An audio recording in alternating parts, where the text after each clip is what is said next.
कुंभ की भीड़ देख आर्मी बुलाई गई। डीजीपी बोले सीएम ऑफिस सहित सभी कंट्रोल रूम रेड अलर्ट पर, पानी में घोड़े पर जवान तैनात।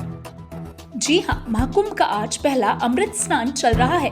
दोपहर तक 1.5 करोड़ से ज्यादा श्रद्धालु और साधु संतों ने स्नान किया है।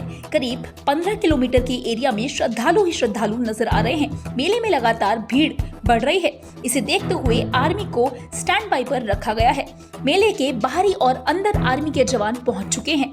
इन्हें अलर्ट पर रखा गया है।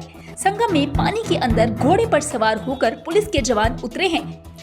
गहरे पानी में कोई जाने ना पाए, श्रद्धालु सुरक्षित स्नान कर पाए, ये जवान इसी पर नजर रखे हुए हैं। डीजीपी बोले सभी कंट्रोल रूम रेड अलर्ट पर। जी हां, एक न्यूज चैनल से बात करते हुए उन्होंने कहा आज महाकुंभ का पहला अमृत स्नान है।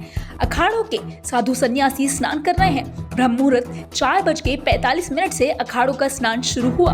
घाटों पर 7 बजे तक ही कुल 98,20,000 लोगों ने स्नान कर लिया।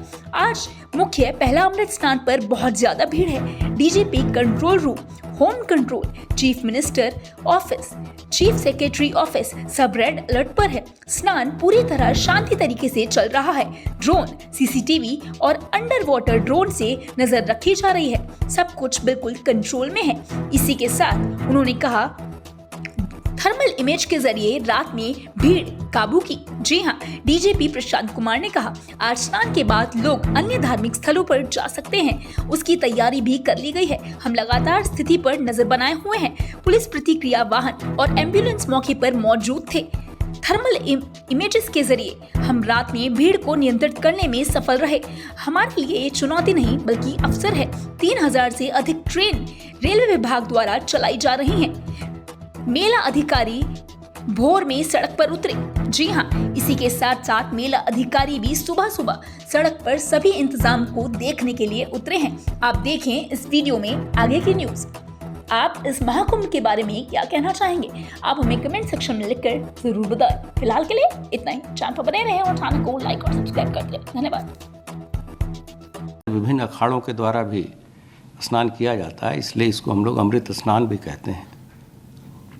13 में से 8वें अखाड़े का अभी स्नान चल रहा है और इस अखाड़े के उपलक्ष्य में सभी वरिष्ठ अधिकारी वहाँ स्वयं मौजूद रहते हैं ताकि कोई साधु संतों के स्नान में किसी तरह की विघ्न बाधा न हो। साथ ही साथ जो जन सामान्य है उसका स्नान भी चलता रहता है और 12 बजे तक लगभग 1 करोड़ 60 लाख लोगों के द्वारा स्नान किया जाना संभावित है। बीती रात लगभग 12 बजे से ही सभी जो प्रयागराज की तरफ आने वाले सभी सड़कें थीं उस पर काफ़ी भीड़ भाड़ थी। सभी संबंधित एसपीज़ के द्वारा वहाँ खुद इन चीज़ों को मॉनिटर किया गया था। ये इंश्योर किया गया था, सुनिश्चित कराया गया था कि किसी भी श्रद्धालु को किसी तरह का कोई कष्ट ना हो। हमारी जो पुलिस रिस्पांस व्हीकल हैं, हमारे जो एम्बुलेंसेस हैं, हमने क्रेन्स की भी व्यवस्था कर रखी थी ताकि अगर किसी तरह की कोई आकस्मिक स्थिति हो या ट्रैफिक में कोई व्यवधान आए तो हम उसको तत्काल अटेंड करें। और आज स्नान के बाद से जो अन्य रमणीक स्थल हैं, धार्मिक स्थल हैं, जैसे अयोध्या जी, वाराणसी, चित्रकूट धाम तथा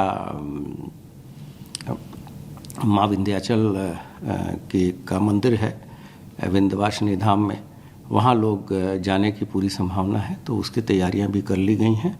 हमारे सारी व्यवस्थाएं जो है जिस तरह से हम लोगों ने प्लानिंग की थी उसका वो उस तरह से ही काम कर रही हैं। और क्राउड मैनेजमेंट के लिए हम लोगों ने थर्मल इमेजेस का भी रात्रि में इस्तेमाल किया जिससे कि हम क्राउड कंट्रोल करने में सफल रहे। और जैसे ही सुबह हुई और फिर हमने सामान्य जो हमारे टीटर ड्रोन हैं या सीसीटीवी कैमरा हैं तो उसके द्वारा हम लोगों ने अपने ICCC के साथ साथ सभी चीज़ों की मॉनिटरिंग की है।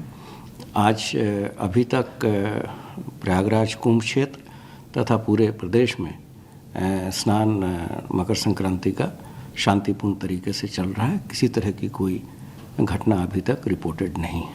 सर भैया आपने कहा कि मॉनिटरिंग की बात, ड्रोन और एआई का जो इस्तेमाल किया जा रहा है इमेजिंग में, ये कितना महत्वपूर्ण है, क्योंकि अंडर वाटर ड्रोन पहली बार भारत में ये टेक्नोलॉजी का लॉस्ट एंड फाउंड वाला भी बहुत अच्छा आप लोगों ने उसको आधुनिक बनाया है। जी, हमने जो पहले से ही ये परिकल्पना इसकी की गई थी और इसके लिए माननीय प्रधानमंत्री जी और माननीय मुख्यमंत्री जी के द्वारा निर्देश दिए गए थे कि इस कुंभ को डिजिटल कुंभ के रूप में भी हम लोग प्रयोग करें। तो इस दौरान हम लोगों ने सभी आधुनिक तकनीक का प्रयोग किया है और जितने भी एआई टूल्स हो सकते हैं, और चाहे वो क्राउड मैनेजमेंट के संबंध में हो, चाहे वो ट्रैफिक मैनेजमेंट के संबंध में हो, अंडर वाटर मॉनिटरिंग हो, इवन हमारे लेटेस्ट फायर इक्विपमेंट्स भी, फायर फाइटिंग इक्विपमेंट्स भी हम लोगों ने इस तरह के कैरी किए हैं कि हम वाटर फ्रंट से भी उसका इस्तेमाल कर सकें। तो इस प्रकार जो संसाधन और सुविधाएं शासन के द्वारा हम लोगों को दी गई थी, उसका भरपूर उपयोग पुलिस विभाग के विभिन्न ब्रांचेस कर रहे हैं। सर, जितना हम कह सकते हैं कि जितना क्राउड आ रहा है, 1 करोड़ 60 लाख से ज़्यादा अभी तक श्रद्धालु आ चुके हैं, ऑब्वियसली माना जाता है कि स्नान और होने तक ये 2 गुने से ज़्यादा होगी संख्या। तो जितना लोग आ रहे हैं उनका वापस जाने में भी उतना ही बड़ा होगा। तो पुलिस किस तरीके से मॉनिटर करेगी?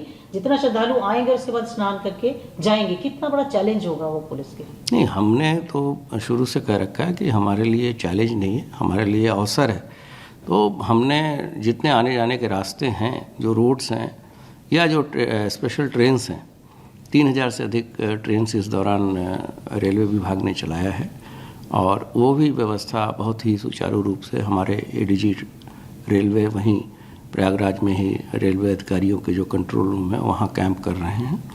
तो जितने भी हमारे वर्टिकल्स हैं, जो विभागीय अधिकारी हैं, वो मौके पे रह के चीज़ों को इम्प्लीमेंट कर रहे हैं। साथ ही साथ जो राज्य स्तरीय अधिकारी हैं वो हम लोग यहाँ अपने कंट्रोल रूम में और विभिन्न जो लखनऊ में स्थित कंट्रोल रूम्स हैं वहाँ से चीज़ों को मॉनिटर कर रहे हैं। Sir, lost and found department का इस बार जो गठन वहाँ पे किया है? हाँ, लॉस एंड फाउंड ऐसे 10 सेंटर्स हैं और कल जो प्रथम स्नान था उसमें काफ़ी अच्छा परफॉर्मेंस था हमारा लॉस्ट एंड फाउंड का। सभी जो लोग भी गुम हुए थे सभी को हम लोगों ने मिलवा दिया था और उसके जो हम लोगों ने तकनीक का जो इस्तेमाल किया है उसमें जहाँ से भी और जिस समय कोई भी व्यक्ति खोता है उसका हम स्क्रीनशॉट लेते हैं और फिर उसकी मैचिंग पूरे क्राउड में करते हैं और जैसे ही व्यक्ति पाया जाता है हम उसको अपने नज़दीकी पुलिस स्टेशन या थानों चौकियों से संपर्क करके उनको रोक के फिर परिवारों से उनको मिलवा देते हैं।